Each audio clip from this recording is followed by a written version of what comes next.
অভয়নগর উপজেলার একতাপুর গ্রামের দরিদ্র পরিবারের সন্তান আব্দুর রহমান।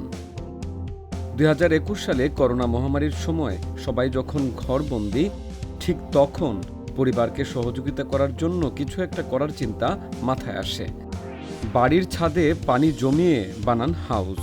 এই হাউসে প্রথমে ৫০০ ঝিনুক দিয়ে মুক্তা চাষ শুরু করেন, আর তাতে আসে সাফল্য। অভাবের সংসারে আশার আলো দেখে। এরপর বাণিজ্যিকভাবে মুক্তা চাষ শুরু করেন। ৫০০ ঝিনুক নিয়ে যাত্রা শুরু করে এখন এর সংখ্যা দাঁড়িয়েছে কয়েক হাজারে। কয়েক মাস আগে ঝিনুকের পাশাপাশি একই হাউসে ছাড়েন রঙিন মাছ। এখানেও আসে বড় সম্ভাবনা। এখন প্রতি বছরে কয়েক লাখ টাকার মুক্তা বিক্রি করবেন বলে প্রত্যাশা করছেন এই তরুণ উদ্যোক্তা। বেশিরভাগ সময় ইউটিউবিংয়ে সময় কাটাতাম, তো হঠাৎ একদিন আমার সামনে আসে যে ঝিনুক থেকে মুক্তা চাষ।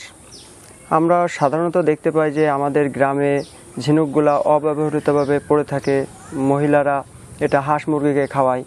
তো এটা থেকে যদি আর্থিকভাবে স্বাবলম্বী হওয়া যায়, এই চিন্তা মাথা থেকে আসার পর আমি এটা সম্পর্কে একটু ইউটিউবিং করি। তারপরে কয়েকটা খামারির সাথে আমি যোগাযোগ করি এবং সেই খামার পরিদর্শন করি।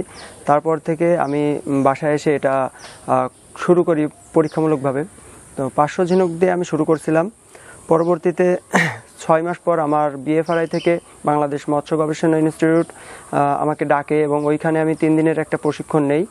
প্রশিক্ষণ নেওয়ার পরে আমি বাসায় এসে এটা বড় আকারে এবং বড় পরিসরে শুরু করি। কিছু করার জন্য ইউটিউব দেখে মুক্তা এবং রঙিন মাছ চাষ শুরু করেন আব্দুর রহমান। বর্তমানে দেশের নামকরা কিছু প্রতিষ্ঠানে মুক্তা সরবরাহ করছেন। পাশাপাশি এই পেশায় যুক্ত হতে এলাকার আগ্রহী তরুণ বেকারদের দিচ্ছেন প্রশিক্ষণ। বাড়ির ছাদে মুক্তা এবং রঙিন মাছ চাষ কিভাবে হয় সেটি দেখার জন্য এলাকাবাসী সহ দূর দূরান্ত থেকে মানুষ প্রতিনিয়ত ভিড় করছে আব্দুর রহমানের বাড়িতে।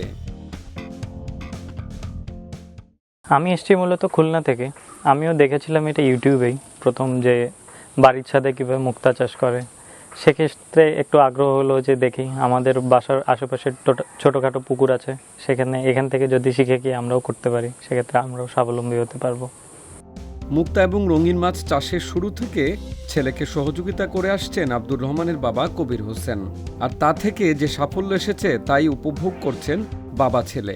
আমার এই ছেলে ঝিনুক চাষের ব্যাপারে 2001 সালেতে চেষ্টা করতেছে। আমিও তার পাশাপাশি খুব ওর পিছনে আন্তরিকভাবে চেষ্টা করতেছি। করার পরে এই পর্যন্ত সাফল্য অনেক কিছু দেখা যাচ্ছে। উপজেলা পরিষদের পক্ষ থেকে তাকে সহযোগিতা করা হবে বলে আশ্বাস দেন উপজেলা চেয়ারম্যান।